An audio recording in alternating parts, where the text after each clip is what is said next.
King Vorthan stood before the crystalline throne of the Kalari Empire, his 6 arms folded in contemplation as he gazed upon the holographic displays showing the latest reports from the frontier worlds.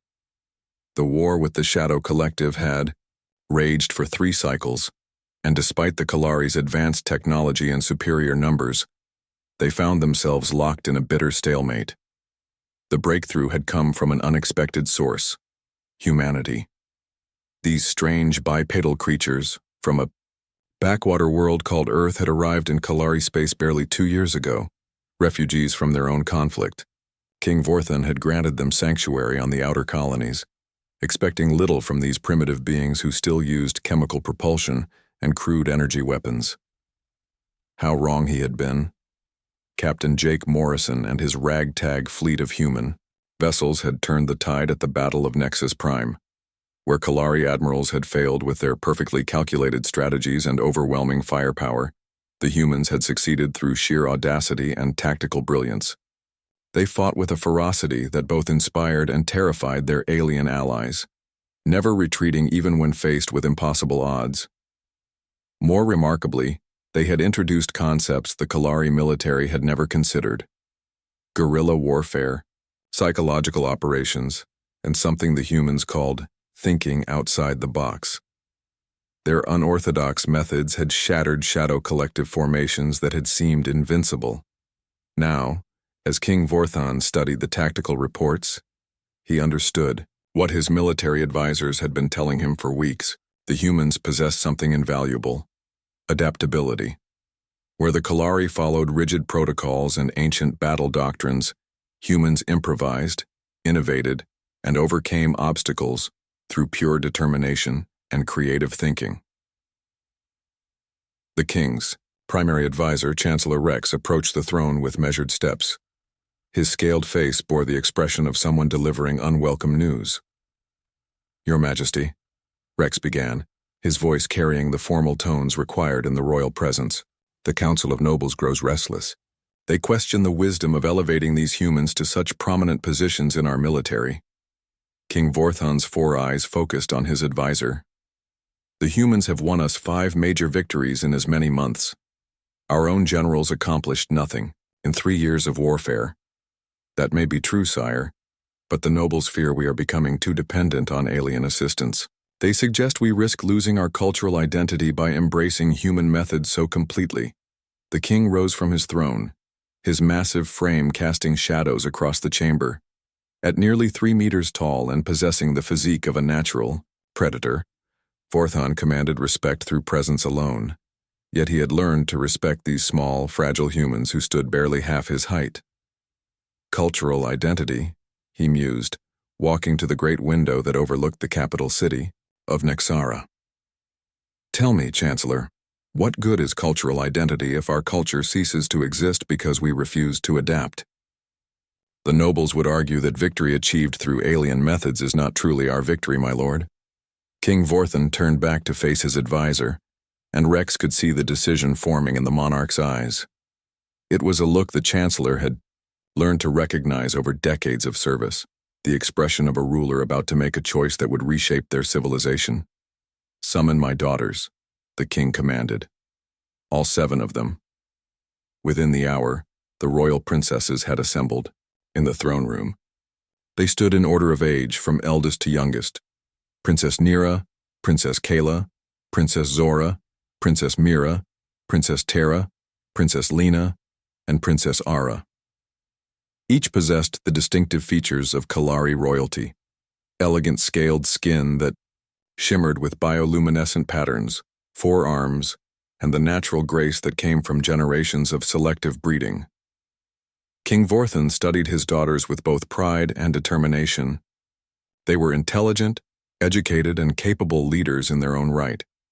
Several had already distinguished themselves in various fields: Nira as a diplomat, Kala as a scientist, Zora as a military strategist.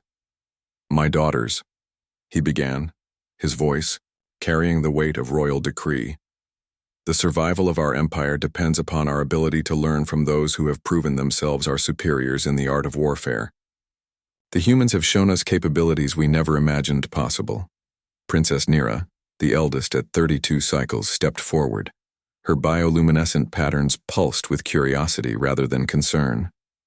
Father, we have all witnessed the humans' remarkable achievements. Their strategic thinking has indeed proven invaluable. More than invaluable, the king replied. Essential, which is why I have made a decision that will secure our empire's future and bind us permanently to these extraordinary beings. The princesses exchanged glances, sensing the magnitude of what was to come. Each of you will take a human husband, King Vorthan announced. This union will serve multiple purposes. It will create unbreakable bonds between our species. It will allow us to study human adaptability at the genetic level, and it will produce offspring who combine our natural strengths with their innovative capabilities.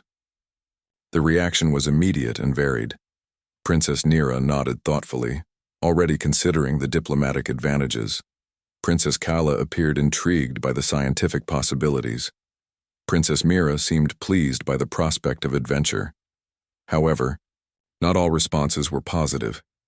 Princess Zora, the third eldest and most militaristic of the sisters, stepped forward with her arms crossed in a gesture of defiance. Father, I respect the humans' tactical abilities, but marriage is not a military alliance. I will not be bartered away for the sake of political convenience. Princess Terra, known for her fierce independence, joined her sister. The humans may be capable warriors, but they are still an alien species. How can you ask us to abandon our own kind for beings we barely understand? Princess Lena, the youngest at barely 20 cycles, appeared genuinely frightened. Father, what if they cannot understand us? What if this union brings only misery? King Vorthan had expected resistance, particularly from his more strong-willed daughters. He approached them with the patience of a father rather than the authority of a king.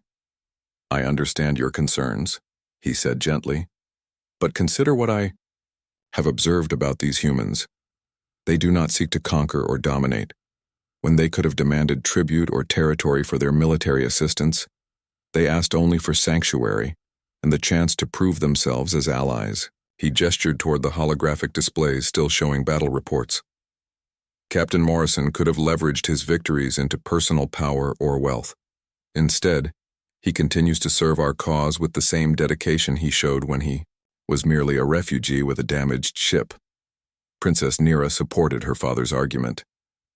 The human delegation has been nothing but respectful in all our interactions. They show genuine interest in understanding our customs and have made efforts to adapt to our ways. That adaptability extends beyond military matters, added Princess Kayla. I have worked with their scientists on several projects. Their approach to problem solving is refreshingly different from our methodical traditions. They have already helped us develop 3 new technologies. King Vorthan nodded approvingly at his daughter's observations. The humans possess qualities that our species has perhaps grown too civilized to maintain: resilience, creativity, and an absolute refusal to accept defeat. These traits, combined with our technological sophistication and cultural refinement, could create a new generation capable of facing any challenge. Princess Zora remained unconvinced.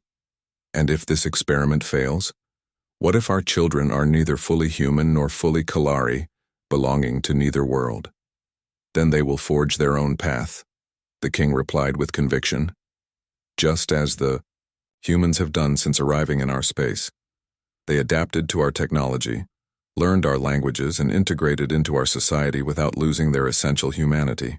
The debate continued for hours, with the sisters raising practical concerns about compatibility, cultural differences, and the challenges of interspecies relationships. However, gradually, even the most resistant began to see the wisdom in their father's decision. Princess Terra eventually admitted, "The humans we have met do seem genuinely honorable, and their courage in battle has been undeniable." Princess Lena, still nervous but curious, asked, "Would we have the opportunity to know these human men before the marriages are arranged?" King Vorthan smiled, recognizing the shift in his daughter's attitudes. "Naturally, I would never force any of you into a union without ensuring compatibility and mutual respect. The human concept of courtship will be observed." As the evening progressed, the royal family discussed the practical aspects of the arrangement. Captain Morrison and 6 of his most trusted officers would be invited to formal court proceedings, allowing both species to observe each other in social settings. By the time the meeting concluded, even Princess Zora had agreed to participate, though she maintained her preference for a husband with proven military credentials. Princess Lena requested someone patient and understanding, while Princess Mira hoped for an adventurous partner who might share her love of exploration. King Vorthon retired that evening with a sense of satisfaction. His daughters had proven themselves as adaptable as the humans they would marry. The future of the Kalari Empire would be built on the foundation of